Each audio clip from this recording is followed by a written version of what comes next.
आजच्या कार्यक्रमाचे अध्यक्ष श्री सामंत साहेब, मंचावर उपस्थित सर्व सन्माननीय अतिथी आणि पत्रकार मित्रांनो, सर्वप्रथम मी सर्वांना पत्रकार दिनाच्या, मराठी पत्रकार दिनाच्या हार्दिक शुभेच्छा देतो. आवाज येतोय? हा येतो. सर्वांना पत्रकार दिनाच्या मनापासून शुभेच्छा. नवीन वर्षाच्याही सर्वांना शुभेच्छा. पत्रकार दिन म्हणजे पत्रकारांसाठी खरोखर सन्मानाची गोष्ट आहे की वर्षातनं कुठला तरी एक दिवस येतो की जो आपल्यासाठी सेलिब्रेशनचा दिवस असतो. तसंच सेलिब्रेशन आमचं पोलीस स्थापना दिन सुद्धा 2 तारखेपासून सुरू आहे. पोलीस स्थापना दिनाचा सप्ताह जो आहे, तर दोन्ही आपलं सोबतच आलेलं आहे. आणि माझ्या मते पत्रकारांचं काम आणि पोलिसांचं काम बऱ्याचशे कामाचं स्वरूप जे आहे ते सारखंच आहे. खास करून जे क्राईम रिपोर्टिंग करतात, बऱ्याच वेळा पत्रकार जे आहे पोलिसांच्या अगोदर घटनास्थळावर पोहोचलेले असतात आणि बरीचशी जी माहिती असते आम्हाला पत्रकारांकडून येत असते.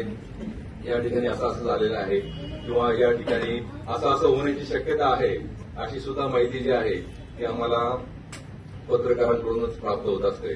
तर त्यामुळे आमचं जीवन गव्हर्नमेंट सर्व्हिसमध्ये आहे.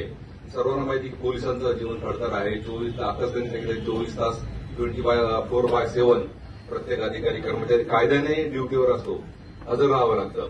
आणि तेच काम जे आहे ते तुम्हालाही करावं लागतं. तेवढ्याच तळमळीनं तेवढी धडपड करून आणि अल्प पगारामध्ये, आम्हाला गव्हर्नमेंटचा पगार आहे, सिक्युरिटी आहे, सगळ्या गोष्टी चांगल्या आहेत आणि आम्ही ते करत असतो.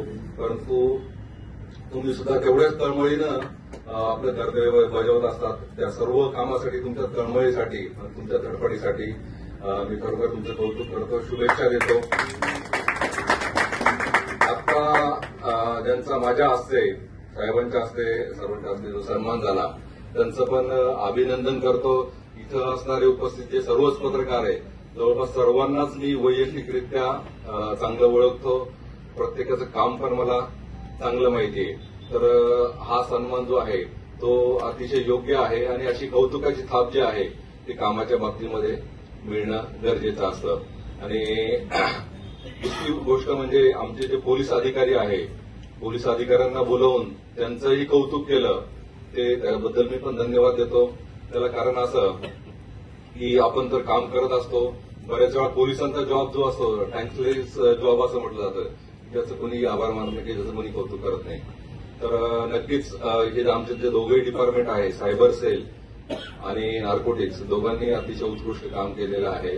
आताची जर गुन्हेगारी आपण बघितली तर पारंपरिक गुन्हे जर समजा एखाद्या पोलीस स्टेशनला 300 दाखल होत असतील तर 1000 अर्ज आता सायबर क्राईमचे यायला लागले. म्हणजे एवढं प्रमाण जे आहे, जवळपास 50पेक्षा जास्त प्रमाण जे आहे सायबरच्या गुन्ह्यांचं वाढलेलं आहे.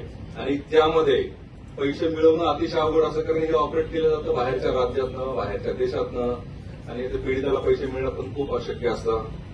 परंतु आमच्या सायबर सेलने मान्य सीपी सरांच्या मार्गदर्शनाखाली मोठ्या प्रमाणात चांगल्या कारवाई करून लोकांना पैसे त्यांच्या अकाउंटला परत मिळवून दिले आणि याचे कार्यक्रम सुद्धा आपण चांगले घेतलेले आहेत. नार्कोटिक सेलचं पण त्याचप्रमाणे काम आहे की आपण चांगल्या कारवाया करून, म्हणजे देशातील जवळपास देशातील म्हणता महाराष्ट्रातील सर्वात मोठी जी मागच्या वर्षी जी कामगिरी जी आहे ती आपण मीरा भाईंदर पोलिसांनीच केलेली आहे. आणि फक्त कारवाई करणं किंवा गुन्हे दाखल करणं, रिकव्हरी करणं एवढंच आम्ही काम करत नाही, तर अवेअरनेस, सायबरच्या बाबतीत अवेअरनेसचे बरेचसे कार्यक्रम घेतले. नार्कोटिकच्या बाबतीत शाळा कॉलेजेसमध्ये आपण कार्यक्रम घेतले की म्हणजे प्रतिबंध करणं, अवेअरनेस करणं आणि झालेला असेल गुन्हे याचं उपयोगीचा नाही सुद्धा काम त्यांनी केले. मी सुद्धा त्यांचं कौतुक करतो आणि आपले धन्यवाद देतो की आमच्या अधिकाऱ्यांचं कौतुक देऊन करून त्यांचं मनोबल जे आहे ते आपण वाढवलं. आज पत्रकारिता दिन आहे. साहेबांनी सांगितलंच, साहेब बाळासाहेब जांभेकरांच्या जिल्ह्यातले आणि त्याच जिल्ह्यामध्ये मी जवळपास 2 वर्ष अॅडिशनल एसपी म्हणून काम केलेलं. त्या ठिकाणी मी जाऊन आलो. त्यांचे बरेचसे रिलेटिव्ह तुम्हाला ओळखतात, आजही कॉन्टॅक्टमध्ये आहेत. तर स्पर्धा परीक्षेचा अभ्यास करतानाच हे वाचलं होतं की बाळासाहेब जांभेकरांनी 1832 मध्ये पहिलं मराठी वृत्तपत्र जे आहे ते सुरू केलं. त्याचं नाव दर्पण होतं आणि त्यापासून मराठी वृत्तपत्रसृष्टीचा जो आहे तो जन्म झाला किंवा पुढे गेली.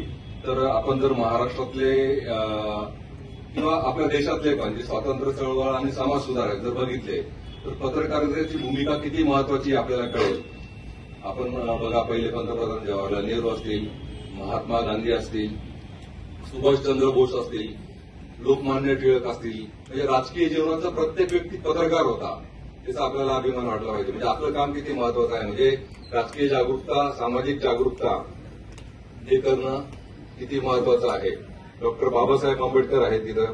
तर सर्व म्हणजे त्यांचं राजकीय कार्य करून, सामाजिक कार्य करून पत्रकारिता सुद्धा करत होते, लेखन कार्य सुद्धा ते करत होते. आणि एक जागरूक पत्रकारिता समाजामध्ये चांगले पॉझिटिव्ह बदल जे आहे ते नक्कीच घडून आणू शकतो. आपल्या देशातील जर समाज सुधारक बघितले, राजाराम मोहन राय ज्यांनी महिलांच्या बाबतीमध्ये असेल, त्यानंतर शिक्षणाच्या बाबतीमध्ये असेल मोठ्या प्रमाणावर चळवळ केली, देशामध्ये मोठ्या प्रमाणावर चांगलं